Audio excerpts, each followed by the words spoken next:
கண்ணியத்திற்குரிய எல்லாம் வல்ல அல்லாஹ்வின் நல்லடியார்களே, இந்த உலகத்திலே பல்வேறு தரப்பட்ட கொள்கையுடைய கோட்பாடுடைய மக்கள் வாழ்ந்து வருகிறார்கள். அவ்வாறு வாழ்ந்து வரக்கூடிய பல்வேறு தரப்பட்ட கொள்கையுடைய கோட்பாடுடைய மக்களுக்கு மத்தியிலே இஸ்லாமிய மார்க்கம்தான் ஒரு மனிதன் வாழ்வதற்கான சரியான வழிமுறை, சரியான நெறிமுறை என்பதை விளங்கி அந்த பல்வேறு தரப்பட்ட கொள்கையுடைய கோட்பாடுடைய மக்களுக்கு மத்தியிலே நாம் எல்லாம் இஸ்லாத்தை வாழ்வியலாக ஏற்று வாழ்ந்து கொண்டிருக்கிறோம். இவ்வாறு இஸ்லாத்தை வாழ்வியலாக ஏற்று வாழ்ந்து கொண்டிருக்கக்கூடிய நாமும் சரி, இஸ்லாத்தை வாழ்வியலாக ஏற்றுக்கொள்ளாமல் வாழ்ந்து கொண்டிருக்கக்கூடிய மக்களும் சரி, படைத்த இறைவனாகிய அல்லாஹ்வுடைய புறத்திலிருந்து ஏராளமான எண்ணற்ற அருட்கொடைகளை தங்களுடைய வாழ்க்கையிலே அனுபவித்துக் கொண்டிருக்கிறார்கள், சுவைத்து கொண்டிருக்கிறார்கள். எண்ணற்ற அருட்கொடைகளை நம்பிக்கை கொண்ட மக்களுக்கும் நம்பிக்கை கொள்ளாத மக்களுக்கும் அல்லாஹ் தன் புறத்திலிருந்து அருளாக தந்திருந்தாலும் கூட, நம்பிக்கை கொண்ட மக்களும் சரி, நம்பிக்கை கொள்ளாத மக்களும் சரி, சிலவற்றை மாத்திரம்தான் அல்லாஹ்வுடைய புறத்திலிருந்து அருளப்பட்ட அருட்கொடைகளாக அவர்கள் பார்க்கிறார்கள். அல்லாஹ் நிறைய விஷயங்களை அருட்கொடை என்று பட்டியலிட்டுக் கொண்டே வருகிறார்.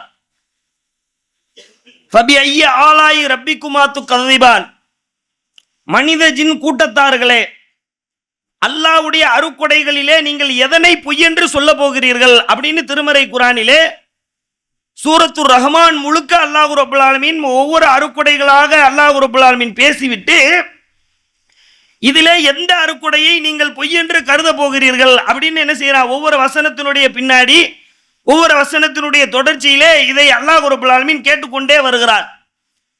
இன்னொரு வசனத்திலே அல்லாஹ் ரப்பல் ஆலமீன் எப்படி பேசுகிறான் என்றால், வ இன் தவுத்து நிஅமத்தல்லாஹி லா துகுசூஹா, அல்லாஹ்வுடைய அருட்கொடைகளை நீங்கள் என்ன முற்படுவீர்களே ஆனால் உங்களால் எண்ணிவிடவே முடியாது அப்படின்னு அல்லாஹ் திருமறை குர்ஆனிலே ஒரு முக்கியமான ஒரு அடிப்படையை சொல்லித் தருகிறான்.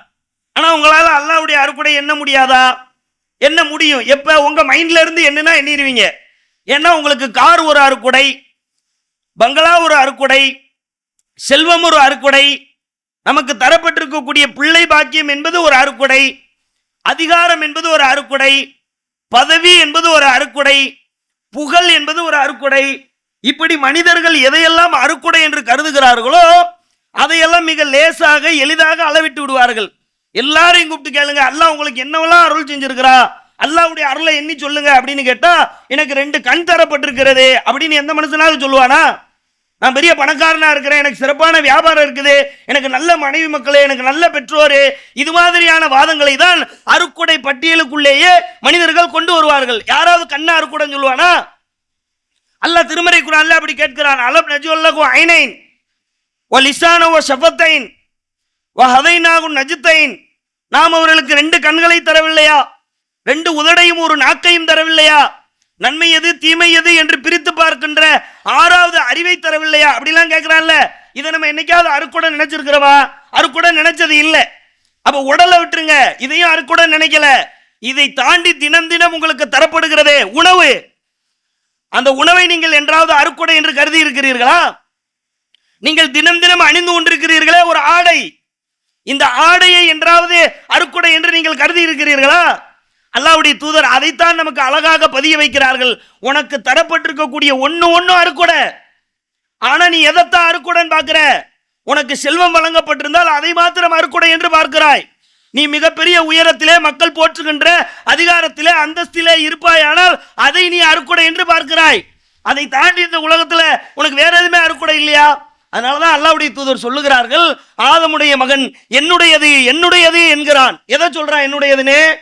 தன் கண்ணை என்னுடையதுங்கிறானா, தன் காதை என்னுடையதுங்கிறானா, தன்னுடைய கையை என்னுடையதுங்கிறானா, உள்ள கை இயங்கிட்டு இருக்கக்கூடிய உள்ள உறுப்புகள் இருக்கிறதே அதை என்னுடையதுங்கிறானா? ஆதமுடைய மகன் எதைத்தான் என்னுடையது என்னுடையதுங்கிறான்?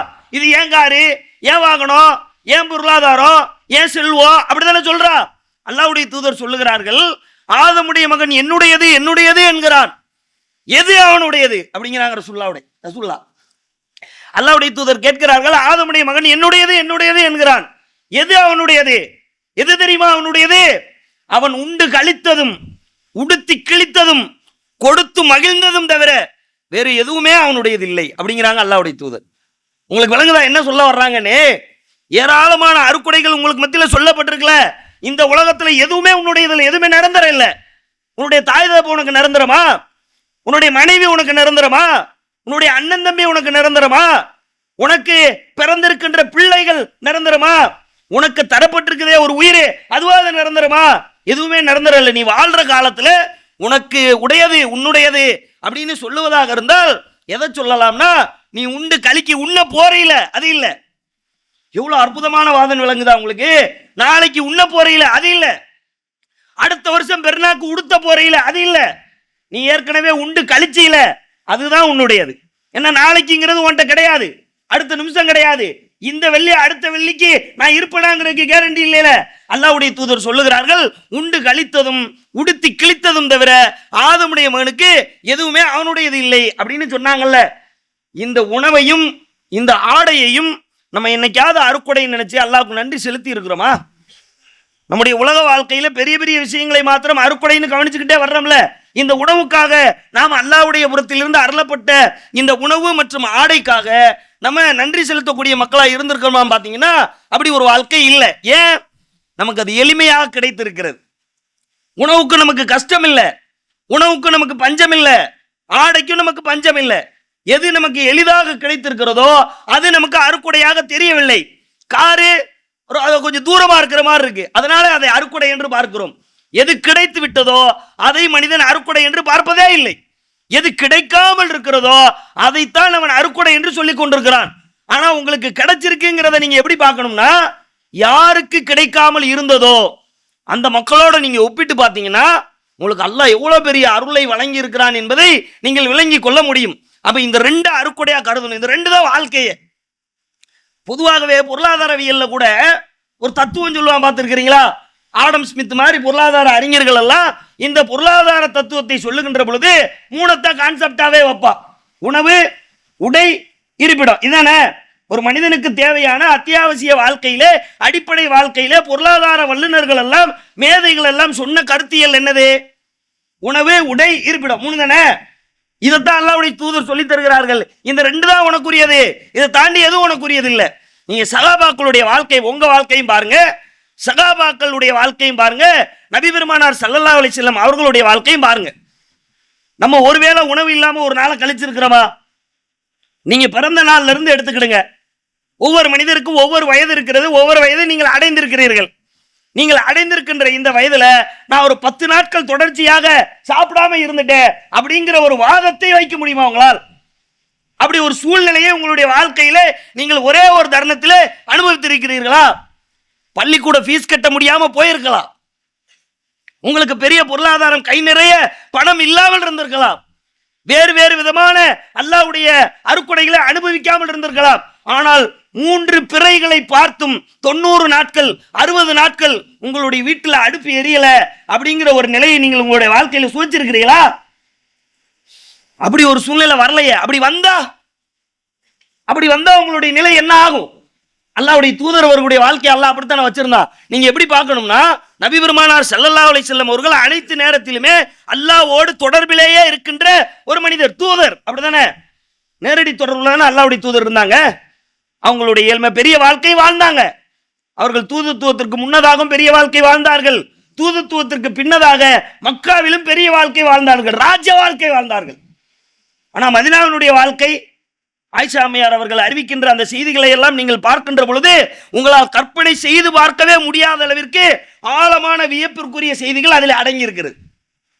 சகாபாக்கள் கேட்கிறாங்க, நீங்க எப்படி உயிர் வாழ்ந்தீங்க?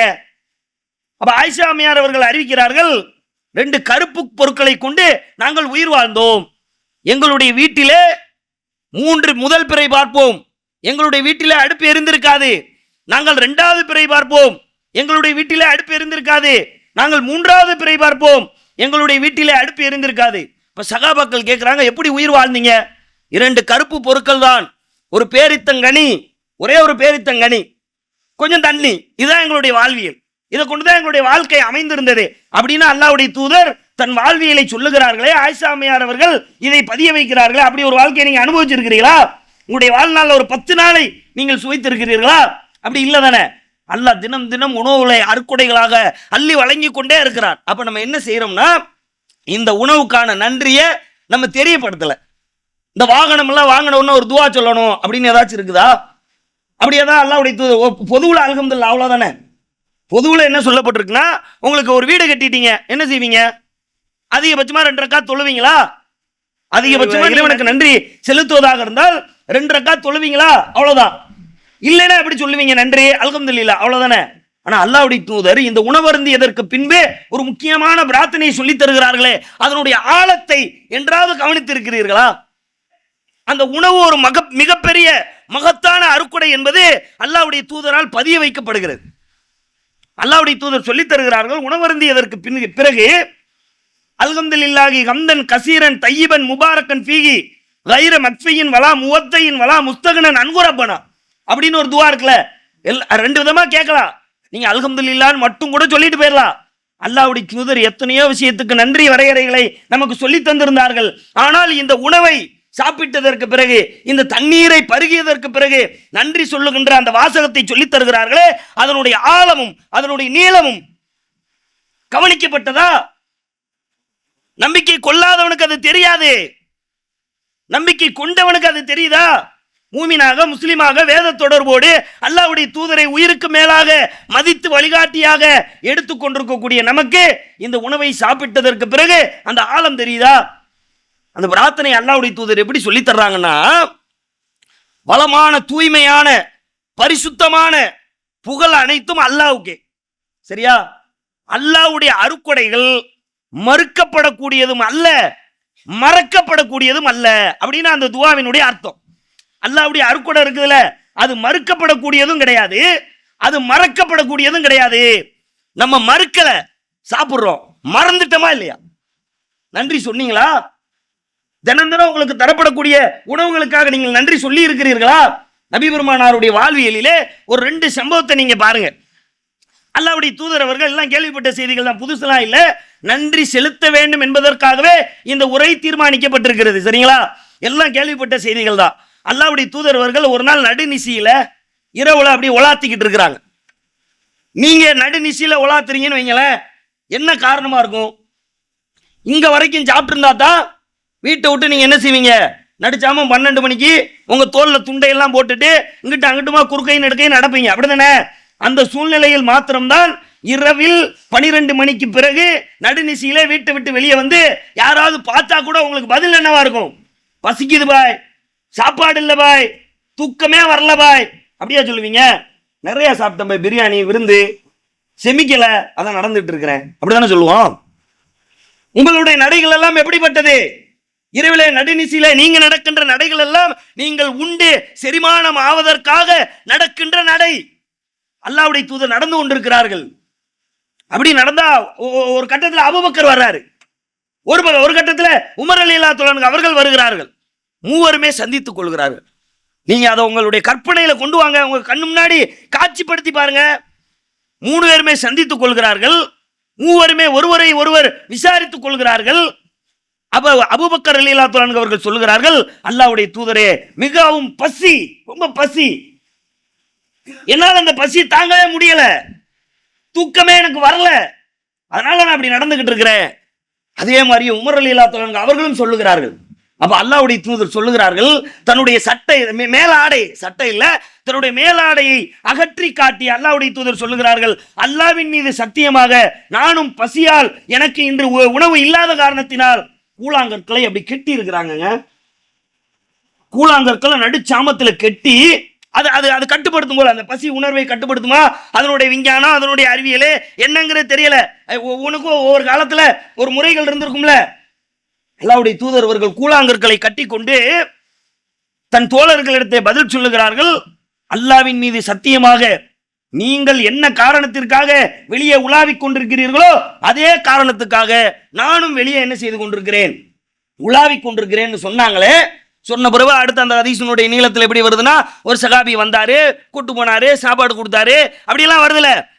அதை சாப்பிடுவதற்கு சென்ற போது அல்லாஹ்வுடைய தூதர் அவர்கள் சொன்னார்கள், நாளை மறுமையிலே உங்களிடத்திலே இது குறித்து ஒரு விசாரணை இருக்கிறது. என்ன விசாரணை?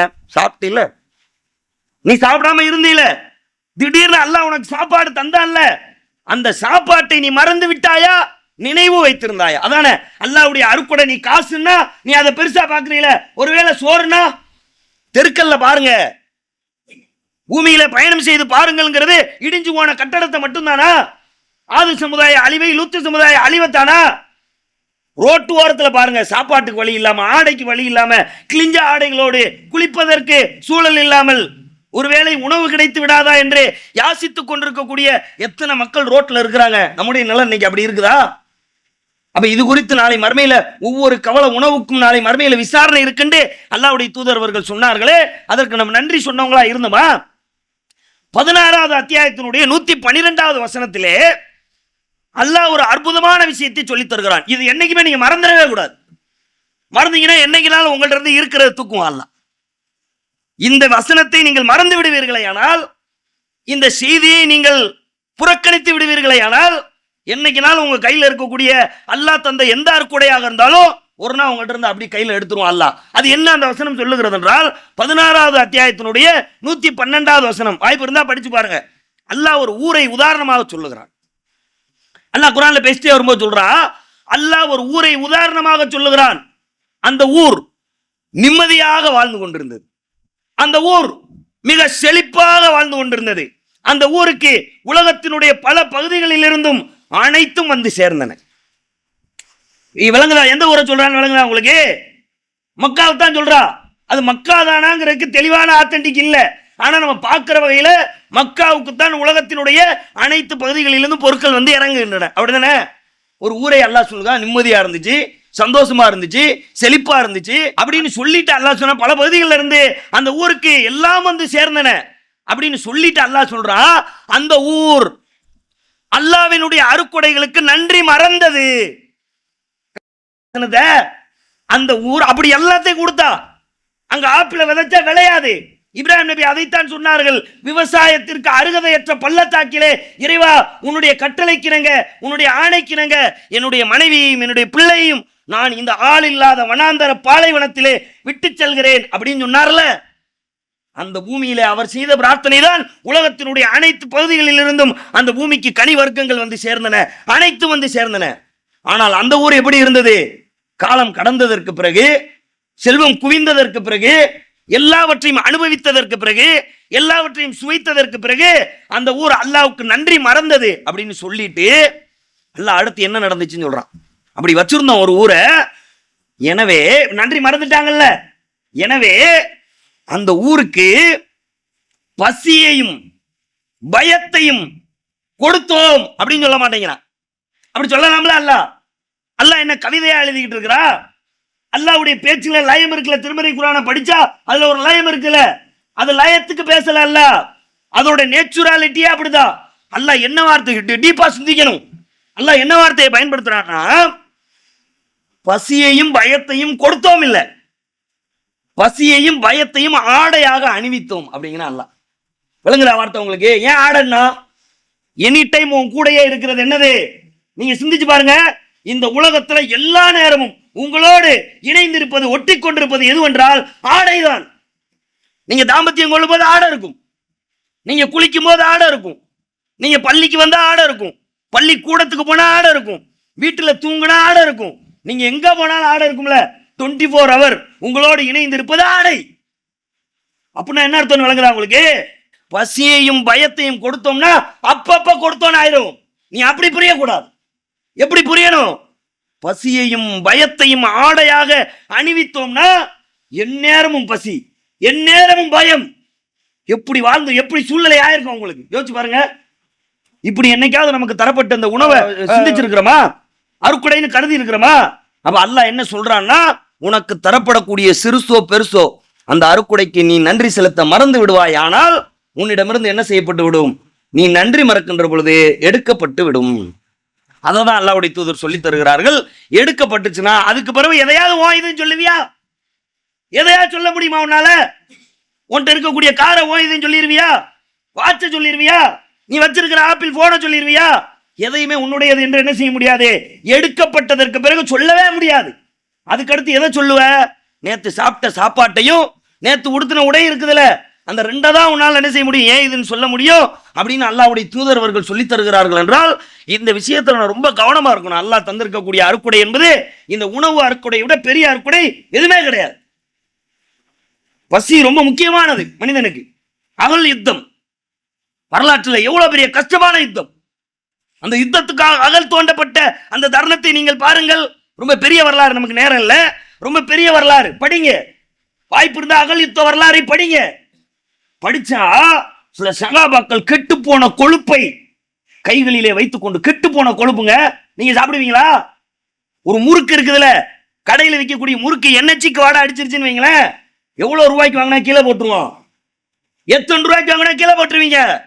ஒரு கடலை பருப்பு, வேர்க்கடலை, அது நீங்க வாங்குங்க, 20 நாள் 10 நாள் 15 நாள் ஆகி வாடை அடிச்சுன்னு வைங்களேன், கடைக்கார கூட சட்டை போடுவீங்க, இல்லைன்னா வாங்கிட்டு நல்லா இல்லைன்னு சொல்லி தூர போட்டுருவீங்க. அப்படிதானே? வேற உணவை உங்களால் தேர்வு செய்ய முடிகிறது, அதற்கான அருள் உங்களுக்கு செய்யப்பட்டிருக்கிறது. இந்த உணவு பிடிக்கவில்லை என்றால் அந்த உணவு, அந்த உணவு பிடிக்கவில்லை என்றால் அந்த உணவு என்று உங்களால் உங்களுடைய உள்ளம், உங்களுடைய நாவு ருசி அறிகின்ற வகையிலே, திருப்தி அடைகின்ற வகையிலே எந்த உணவை நோக்கிய பயணத்தையும் உங்களால் செய்து கொள்ள முடியும். அகல் யுத்தத்தின் போது சகாபாக்கள்லாம் திணறாங்க, சாப்பாட்டுக்கு வழி இல்லை. அல்லாஹ்வுடைய தூதர் அதே கூழாங்கற்களை கட்டி கொண்டுதானே அந்த அகலை எல்லாம் உடைத்தார்கள். இந்த வரலாறுகளை பார்க்க முடிகிறது. எல்லா சகாபாக்களும் சேர்ந்து அந்த அகலை தோண்டும் போது உடைக்க முடியலங்கிற ஒரு கட்டம் வருகின்ற பொழுது அல்லாஹ்வுடைய தூதர் அவர்கள் அழைக்கப்பட்டார்கள். அங்கே இருந்த மிகப்பெரிய கல்லை அல்லாஹ்வுடைய தூதர் உடைத்தார்கள்ங்கிற வரலாறு எல்லாம் படிக்க முடியுது. இதெல்லாம் பசியோடு பட்டினியோடு செய்யப்பட்ட உழைப்புகள், கெட்டுப்போன கொழுப்பு, அக்குளிலே வைக்கப்பட்ட ரொட்டி துண்டுகள், அக்குள்ள வைக்கப்பட்ட ரொட்டி துண்டு. நம்ம அப்படி வைப்போமா? ஒரு பிஸ்கட் பதத்து போச்சுன்னா நீங்க சாப்பிடுவீங்களா? ஒரு பிஸ்கட் இருக்குல்லங்க, 5 ரூபா பிஸ்கட், 10 ரூபா பிஸ்கட், அது எந்த பிஸ்கட்டா இருக்கட்டும், பதத்து போய்விட்டது அப்படின்னு வைங்க, சாப்பிடுவீங்களா? அக்குளிலே வைக்கப்பட்ட காய்ந்த ரொட்டி துண்டுகளை அல்லாஹ்வுடைய தூதரின் தோழர்கள் எல்லாம் சாப்பிட்டுக் கொண்டிருந்தார்கள் என்றால் அந்த மாதிரியான ஒரு நிலையில அல்லாஹ் நம்மளை வச்சிருக்கிறானா? இல்லதானே? அப்ப நம்ம எவ்வளவு நன்றி சொல்லணும். ஒவ்வொரு நாள் உணவிற்கும் தேங்காய் சோறு தான், பிரியாணி தான், தந்தூரி தான், கிரில் சிக்கன் தான், மந்தி தான். எப்படியான ஒரு வாழ்க்கை நம்ம வாழ்ந்துகிட்டு இருக்கிறோம் நம்ம சிந்திக்கணும்ல. அல்லாஹ்வுடைய தூதரிடத்திலே ஒரு நபித்தோழர் வந்து கேட்கிறார், அல்லாஹ்வுடைய தூதரே, என்னிடத்திலே ஒரே ஒரு ஆடை தான் இருக்கிறது, அதை உடுத்தி கொண்டுதான் நான் என்னுடைய மனைவியோடு இல்லறத்தில் ஈடுபடுகிறேன். மறுநாள் காலையிலே நான் தொழுகைக்கு செல்ல வேண்டுமே, நான் என்ன செய்யறது அப்படின்னு அல்லாஹ்வுடைய தூதர்கிட்ட கேட்கிறார். நல்லா கவனிங்க, ஒரே ஒரு ஆடை வச்சிருக்கிறாரா ஒரு நபித்தோழர். அல்லாஹ்வுடைய தூதர்கிட்ட கேட்கிறாரு, ஒரு ஆடை தான் வச்சிருக்கிறேன், ராத்திரி அதை தான் அணியிறேன், அதோட தான் என் மனைவியோட இல்லறத்தில் ஈடுபடுறேன், மறுநாள் காலையில நான் ஃபஜ்ருக்கு போகணும்ல, அதை தான் உடுத்திட்டு போகணும், வேற மாற்று ஆடை இல்லை, இப்போ நான் என்ன செய்யறது அப்படின்னு கேட்கிறாங்க. இப்ப ரசூலுல்லாஹ் என்ன செய்யணும்? பதிலு சட்டம் சொல்லணும். சட்டம் தானே சொல்லணும். இல்லப்பா, ஆயிஷா அன்னைக்கு வேற இடத்துல அதெல்லாம் அறிவிக்கிறாங்க, அந்த விந்து பட்டிருந்தால் அதை நீங்கள் கழுவ வேண்டும் என்ற அவசியம் இல்லை, அதை சுரண்டி விட்டாலே போதுமானது, அதுவே தூய்மை தான் அப்படிலாம் சொன்னாங்கல்ல. அப்படி சட்டம் சொன்னாங்களா? இந்த இடத்துல அல்லாஹ்வுடைய தூதர் ரிப்ளை கொஸ்டின் பண்றாங்க. என்ன பண்றாங்க தெரியுமா? நம்மிலே யாருக்குத்தான் 2 ஆடை இருக்கிறது, இது அப்படி உங்க கண் முன்னாடி கொண்டு வாங்க. ஒரு மனிதர் வந்து என்கிட்ட ஒரு ஆடை தான் இருக்கு, நான் என்ன செய்யறதுன்னு கேட்கிறாரு. அப்ப அல்லாஹ்வுடைய தூதர் சொல்றாங்க, ஏப்பா உன்கிட்ட மட்டுமா ஒரு ஆடை இருக்கு, என்கிட்ட ஒண்ணுதான் இருக்கு, அவர்கிட்ட ஒண்ணுதான் இருக்கு, இவர்கிட்ட ஒண்ணுதான் இருக்கு. நம்ம யாருக்குத்தான் 2 ஆடை இருக்கிறது, எல்லாருக்குமே ஒரே ஆடை தான். நீ எப்படி காலையில ஃபஜ்ர் தொழுகைக்கு அந்த ஆடையை உடுத்திட்டு வர்றீங்களோ, எப்படி இரவுல இல்லறதுக்கு அந்த ஆடையை பயன்படுத்துறீங்களோ, அது மாதிரிதான் எங்களுடைய நிலையும் இருக்கிறது, இங்க இருக்கின்ற அனைவருடைய நிலைமையும் இருக்கிறது அப்படின்னு அல்லாஹ்வுடைய தூதர் பதில் சொன்னாங்கன்னா, நீங்க அப்படியா? வீரோல திறந்தா வெள்ளச்சட்டை மட்டும் 20, அப்படித்தானே? கருப்பு பேண்ட் மட்டும் 10, சிவப்பு சட்டை 4, மஞ்சள் சட்டை 7, பெண்களை எடுத்துக்கொண்டால் சாலை, எல்லாமே அறுக்கூட தானே. ஆனா இந்த 300 ரூபா சட்டையோ 2000 ரூபா சட்டையோ, இந்த சட்டையை அறுக்கூட என்னைக்கா பார்த்துருக்கிறோமா? நம்ம இந்த சட்டைக்காக அல்லாஹ்விடத்துல நன்றி சொல்லி இருக்கிறோமா? நமக்கு அந்த உணர்வே கிடையாது, அப்படியான ஒரு பார்வையே இல்லை. அப்ப அவர்களுடைய நிலை அப்படி இருந்தது என்பதை முதலில் உரச வேண்டும். நீங்க ஒரே ஒரு சட்டை வச்சிருந்தா உங்களுக்கு பொண்ணு கொடுப்பானா? இந்த உலகத்துல நீங்க ஒரு சட்டை வச்சிருக்கிறீங்க, ஒரு சட்டை தான் உங்கள்கிட்ட இருக்கு, நான் என் பொண்ணை உங்களுக்கு கட்டி கொடுக்குறேன், அப்படி வச்சுக்கிடுவோமே, எனக்கு ஒரு பொண்ணு இருக்கு, என் பொண்ணை உங்களுக்கு கட்டி கொடுக்குறேன், உன்கிட்ட என்னப்பா இருக்குன்னு நான் கேட்கிறேன். என்கிட்ட ஒரே ஒரு வேட்டி இருக்குங்க, ஒரே ஒரு பேண்ட் இருக்குங்க, ஒரே ஒரு சட்டை இருக்குங்க அப்படின்னு நீங்க சொன்னா என் பிள்ளைய உங்களுக்கு கட்டி கொடுப்பானா? கட்டி கொடுக்க மாட்டேன்ல. சஹாபாக்களுடைய காலத்துல அப்படி ஒரு நிலைங்க. அல்லாஹ்வுடைய தூதர் இடத்துல ஒரு பெண்மணி வந்து கேட்கிறார்கள், அல்லாஹ்வுடைய தூதரே, நான் உங்களுக்கு அர்ப்பணமாகிறேன், என்னை நீங்கள் திருமணம் முடித்துக் கொள்கிறீர்களா? அப்ப அல்லாஹ்வுடைய தூதர் நிமிர்ந்து பார்க்கறாங்க, இல்லம்மா எனக்கு இப்ப திருமணம் முடிக்கிற மனநிலை இல்ல அப்படின்னு சொன்னா ஒரு சகாபி எந்திக்கிறார். சாட்டை சுருக்கி சொல்றேன், ஒரு சகாபி எந்திக்கிறாரு, அல்லாஹ்வுடைய தூதரே அந்த பெண்ணை எனக்கு திருமணம் முடித்து தருகிறீர்களா அப்படின்னு கேட்கிறாரு. அல்லாஹ்வுடைய தூதர், சரிப்பா தர்றேன், என்னம்மா உனக்கு சம்மதமா? அர்ப்பணம் தானே சொன்னேன், நான் இல்லாட்டினா வேற ஆள், ஓகேவா? நான் எனக்கு இப்போ உன்னை முடிக்கிற மனநிலை ஹதீஸ் படிங்க உங்களுக்கு புரியும். அவர் ஓகேவா அப்படின்னோடனே ஓகே அல்லாஹ்வுடைய தூதர்னு அந்த அம்மா சொன்னாங்களா? என்னப்பா வச்சிருக்கிறேன்னு கேட்குறாங்க. மகர் என்ன கொடுப்பேன்? எதுவுமே இல்லையே தோழ அல்லாஹ்வுடைய தூதரே அப்படிங்கிறார். சரி அப்படி எப்படி போய் ஒரு இரும்பு மோதிரமாவது கிடைக்குதான் பார்த்துட்டு வாப்பா அப்படிங்கிறாங்க. இவர் போய் இரும்பு மோதிரத்தெல்லாம் தேடி பார்த்துட்டு இரும்பு மோதிரத்தையும் பெரட்ட முடியல. அல்லாஹ்வுடைய தூதரிடத்துல வந்து சொல்லுகிறார், அல்லாஹ்வுடைய தூதரே எனக்கு இரும்பு மோதிரம் கூட கிடைக்கல அப்படிங்கிறாரா? அல்லாஹ்வுடைய தூதர் சொல்லுகிறார்கள், என்னதான்ப்பா வச்சிருக்கிற? கொடுக்கணும்ல, மகர் தானே, திருமணத்தினுடைய பேசு அப்படிதானே அல்லாஹ் திருமறை குர்ஆன்ல சொல்றான். வாத்து நிசா சதுகாத்துக்கின்றா, பெண்களுக்கு அவர்களுடைய மனக்குடையை மனமூந்து கொடுத்து விடுங்கள். மனமூந்து வேட்டியை கொடுத்தா வாங்குவாளா? என்னதான்ப்பா வச்சிருக்கிற? வேட்டி இருக்கு அப்படிங்கிறாரு. அப்ப அல்லாஹ்வுடைய தூதர் சொல்லுகிறார்கள், இந்த ஒரு வேட்டி தானப்பா உனக்கு இருக்கு, இதை அந்த பிள்ளை கொடுத்துனா நீ என்ன செய்வ அப்படிங்க, இதை பாதியாக தருகிறேன் அப்படிங்கிறார். எப்படி திருமண வாழ்க்கைக்குள்ள போற ஒரு மனிதனுடைய ஆடை நிலையை நீங்க பார்த்துக்கிடுங்க. அப்ப நம்ம என்ன விளங்கணும்னா, நம்மள அல்லாஹ் ரப்பல் ஆலமீன் அப்படியான ஒரு நிலையில் வைக்கல. சரி இது நான் ரொம்ப ரொம்ப சுருக்கிறேன், இதெல்லாம் விட்டுருங்க. ஜனாசா கஃனிடுறோம்ல, ஜனாசா கஃனிடும் போது அனாதை புணம் இருக்கு பத்தியலா, அந்த அனாதை புணம் நல்லபடியா கஃனிட்டப்பட்டு தானே அனுப்பப்படுது. யாருமே இல்ல, தகப்பன் இல்ல, தாய் இல்ல, அண்ணன் இல்ல, தம்பி இல்ல, பொறுப்பாளர்கள் இல்ல, எங்கேயோ ரோட்ல செத்து கிடக்கிறதா உங்களுக்கு தகவல் வருது. அந்த ஜனாசாவை நீங்கள் கையில் எடுத்தால் உங்களுடைய கையில் இருக்கின்ற பொருளாதாரத்தை, ஜமாத்தில் இருக்கின்ற பொருளாதாரத்தை போட்டு அந்த ஜனாசாவை அழகிய முறையில் கவனிட்டதுன்னு வைப்பீங்க. இல்ல இது அனாதை போனோம், இது ஒன்றும் பிரச்சனை இல்லை அப்படின்னு தூக்கி போட்டுருவீங்களா? போட மாட்டீங்கல்ல. உங்களுடைய வாழ்க்கையில, உங்களுடைய 40 ஆண்டு கால 50 ஆண்டு கால வாழ்க்கையில கஃனிடப்படாத ஜனாசாவை நீங்கள் பார்த்திருக்கிறீர்களா? முழுமையாக கஃனிடப்படாத ஜனாசாவை நீங்கள் உங்களுடைய வாழ்க்கையில பார்த்திருக்கிறீர்களா? ஒரே ஜனாசாவிலே 2 பேர் வைக்கப்பட்ட வரலாறுகளை உங்களுடைய வாழ்நாளிலே எந்த கதையிலாவது கண்டிருக்கிறீர்களா? சகாபாக்களுடைய வரலாற்றை நீங்கள் பார்த்தீர்கள். உஹது யுத்த களத்திலே சகாபாக்கள் அடக்கம் என்ற போது கஃன் ஆடை இல்லை. ஒரு கஃன் ஆடையில 2 சகாபியை தூக்கி என்ன செய்யறாங்க, வச்சு கஃனிடுறாங்க. முஸஅப் இப்னு உமைர் நீங்க கேள்விப்பட்டிருப்பீங்களே, ஹம்ஸா ரலியல்லாஹு அன்ஹு அவர்கள் கேள்விப்பட்டிருப்பீங்களே, இவர்கள் இருவருமே அந்த உஹது யுத்த களத்திலே கொல்லப்பட்டவர்கள். இந்த முஸஅப் இப்னு உமைர் இருக்கிறாரே, அவர் மிகப்பெரிய செல்வந்தர், கோடீஸ்வரர். மரணிக்கும் போது ஒண்ணும் இல்லாம செத்து போயிட்டார். அல்லாஹ்வுடைய தூதர் முஸஅப் இப்னு உமைருடைய உடலை தூக்கிவிட்டு சகாபாக்கள் வந்தவுடனே கேட்கிறார்கள், இந்த முஸஅபுக்கு ஏதாவது இருக்கிறதா ஆடை கஃனிடணுமே?